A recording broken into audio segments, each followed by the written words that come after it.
Dans cette troisième vidéo, nous allons positionner les ouvertures qui correspondent donc aux menuiseries extérieures et également les ouvertures qui correspondent aux huisseries à bancher, aux portes intérieures. Donc dans ce projet, on a deux huisseries à bancher, une qui est située au niveau de l'escalier intérieur et une huisserie à bancher qui permet de donner l'accès, donc une porte qui permet de donner l'accès à la dalle extérieure. On va commencer par la création des ouvertures. Donc, pour ce faire, on regarde la première ligne de cotation à l'extérieur. On y retrouve la position de l'ouverture qui a ici une largeur de 180 et une hauteur de 115. Donc ça, je vous l'avais expliqué, quand on a quelque chose fois quelque chose, le deuxième paramètre, c'est toujours la hauteur. Donc c'est valable aussi pour les poutres. Donc là, la hauteur est bien de 1,15 m. Donc on a affaire à une fenêtre et je vous donne dans les consignes les différentes hauteurs d'appui à mettre en œuvre. Donc pour une fenêtre, on prendra une hauteur d'appui de 1 m. Donc allez, c'est parti, on va venir créer les fenêtres. Donc vous allez dans l'onglet architecture, vous cliquez sur fenêtre ici et on va venir créer un nouveau type de fenêtre. Donc vous mettez bien sûr le type M fenêtre ouverture simple et ensuite vous venez cliquer ici sur modifier le type pour créer la fenêtre de 180 par 115. On commence par dupliquer la fenêtre et on la renomme tout de suite en 180 x 115. Voilà. Et on vient modifier du coup la largeur, on va la passer à 180, la hauteur est de 115 et on a dit on prendra une hauteur d'appui de 1 m. Voilà. Donc ici, normalement si vous avez bien réglé la visibilité des murs en filaire ici, vous allez pouvoir positionner la fenêtre sur le mur. Et par transparence, on aperçoit, donc là je fais échappe, encore une deuxième fois, par transparence on aperçoit la position de l'ouverture. Donc on va venir aligner l'ouverture qu'on vient de créer avec la fenêtre. Donc je prends la fonction aligner, qui est ici là, et ensuite je sélectionne la ligne violette et je sélectionne l'arête qui correspond à la limite de l'ouverture et je viens aligner les deux éléments et verrouiller quand c'est bon. Donc voilà, j'ai créé une première fenêtre. Donc ce que je vous invite à faire, faites échappe pour sortir de la fonction, je vous invite à positionner toutes les fenêtres et ensuite, une fois que vous avez positionné de façon approximative toutes les fenêtres, vous viendrez faire le réglage avec la fonction alignement. Donc là, je vais mettre toutes les fenêtres de 180 par 115. Là, j'en ai une ici. Ici, c'est pas du 180 par 115. Donc je vais regarder, je fais le tour comme ça, assez méthodiquement du bâtiment.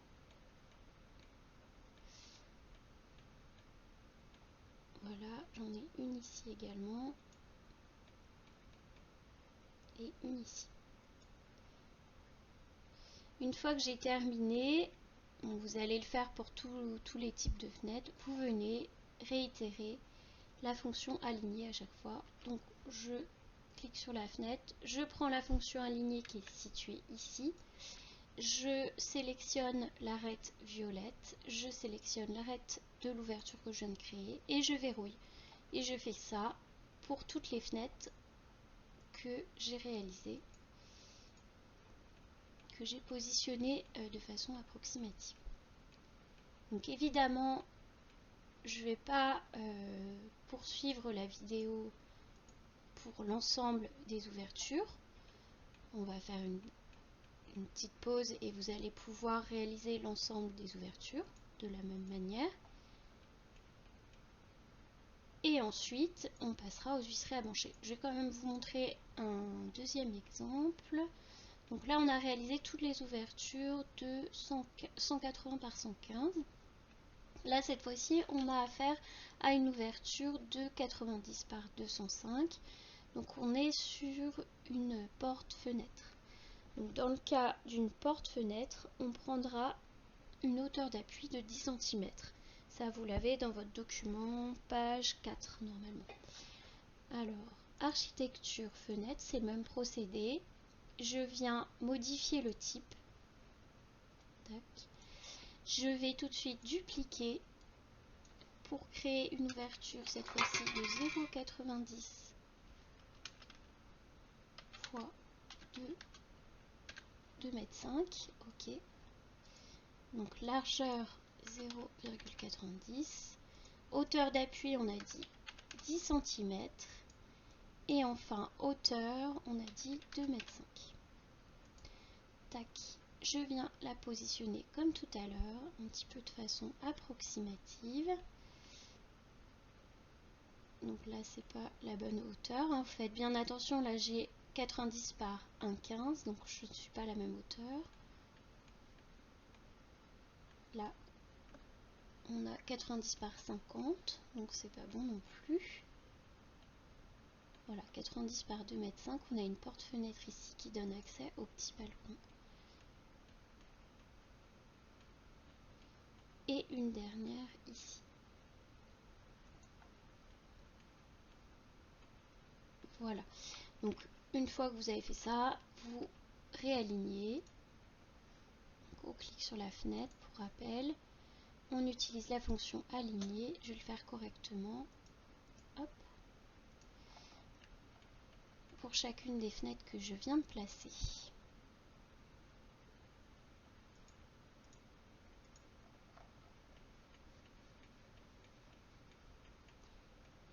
Et du coup, la dernière qui est située en partie haute. Voilà. Voilà. Donc voilà, on va réitérer ce procédé pour l'ensemble des ouvertures. Là, j'ai positionné l'ensemble des ouvertures extérieures. Il me manque seulement ces deux ouvertures-là. 90 par 50 et 90 par 50. Donc là, je ne vais pas avoir difficulté à créer l'ouverture aux bonnes dimensions. Donc je vais dupliquer comme tout à l'heure. 90 par 50, ok, largeur 90 et hauteur 50. Cependant, pour la hauteur d'appui, je ne vous ai pas donné de consigne particulière et vous pouvez vous retrouver un petit peu bloqué pour déterminer la hauteur d'appui. Admettons, je mets ici 1 mètre, on viendra corriger ça ensuite. On va venir ensuite voir en vue 3D un petit peu ce que ça donne ou en plan de façade. Donc je positionne les deux fenêtres, j'utilise la fonction aligner pour qu'elles soient positionnées avec précision.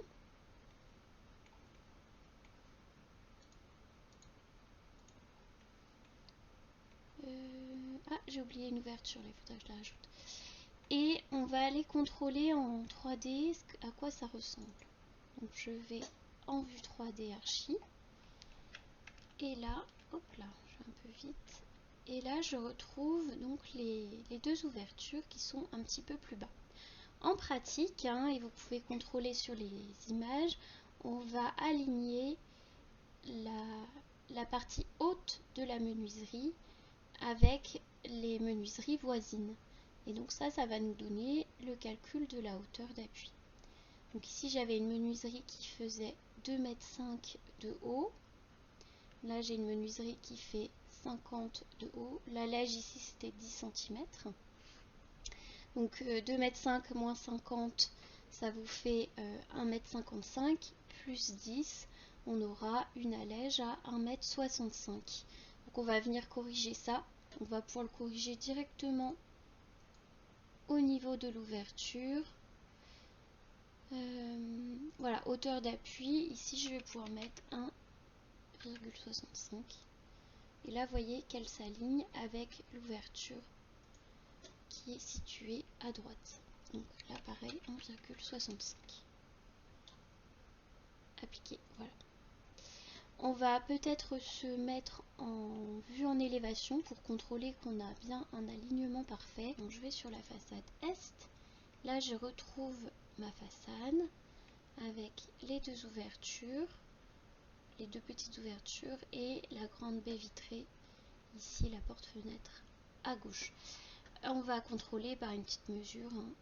Tac, 57. Ici vous voyez que vous avez une hauteur qui est également à 57, l'alignement est correctement réalisé. Nous allons donc placer les huisseries à bancher. Et donc ici au niveau de l'accès à l'escalier intérieur, j'ai une huisserie à bancher, je le reconnais par rapport à ce dessin là qu'on retrouve sur le plan de l'architecte, avec ces petits éléments en débord en vert. Alors, une huisserie à bancher, c'est quoi? L'huisserie à bancher, en fait, c'est un élément métallique qui correspond au dormant de la porte. Donc, c'est un élément métallique qui va être mis en œuvre dans la banche pour créer l'ouverture et qui va rester en place, qui va donc être noyé dans le béton. Donc, cette huisserie à bancher, elle est fournie par le lot menuiserie et posée par le maçon. Voilà. Et ensuite, le menuisier va venir placer correctement la porte sur le dormant. Donc ici, on voit qu'on a affaire à une porte pleine de 83 cm de large au niveau du dormant. Donc, on va venir créer cette huisserie à bancher. Donc, je vais dans Architecture, ici, Porte. Je viens choisir parmi les huisseries à bancher de type HB simple, celle qui aura pour largeur 83, donc celle-ci. Hauteur d'appui, je règle la hauteur d'appui à 0, comme ce qui est préconisé dans votre document de consigne. Je viens ensuite placer, alors je vais la décaler volontairement, l'huisserie à bancher. Vous voyez que j'ai pas tout à fait le même dessin d'huisserie à bancher sous Revit et sous le dessin architectural. Et du coup, je vais devoir me concentrer sur l'alignement de ces deux éléments, puisqu'en effet, pour le maçon, pour qu'il puisse positionner correctement l'huisserie à bancher, il va falloir que ces deux éléments soient centrés au niveau de leur axe. Et d'ailleurs, sur le plan de coffrage, on viendra indiquer la cotation de l'axe de l'huisserie à bancher et non la cotation du dessin de l'huisserie à bancher qui pourrait changer par rapport au modèle choisi par le menuisier. Donc c'est l'axe qui va être le plus important. Donc pour ce faire, ce qu'on va être amené à faire, c'est qu'on va se rapprocher ici, positionner un petit peu proprement l'huisserie à bancher et répartir l'espace que je vais avoir là entre mon huisserie à bancher Revit et le petit débord vert, de façon à avoir un espacement identique de part et d'autre. Donc là je vais faire la souris, je ne suis pas très précise, donc je vais venir positionner à l'aide du clavier et on va contrôler par une mesure cet espacement pour vérifier. Voilà, là j'ai 7,5 mm de ce côté là et ici à l'œil on a un petit peu plus, 7,5, non on est bon. Donc là on a positionné correctement notre huisserie à bancher, elle est bien centrée. Par contre attention, le sens d'ouverture n'est pas le bon. Et ça c'est important également aussi sur le plan de coffrage, il faut que le sens d'ouverture soit correctement visible et positionné. Donc pour changer, vous avez des petites flèches ici. Donc nous on va juste changer comme ça. Et donc le maçon va pouvoir positionner correctement l'huisserie dans la banche pour qu'elle soit bien conforme au plan archi. Et ensuite le menuisier pourra poser la porte. Donc voilà pour les huisseries à bancher. Donc sur le N+1 vous avez deux huisseries à bancher, la deuxième elle est ici. Je vous laisse procéder de la même manière pour la positionner correctement. Cette fois-ci on a une porte pleine avec une largeur de 93. Donc vous choisirez bien ici 93 par 204.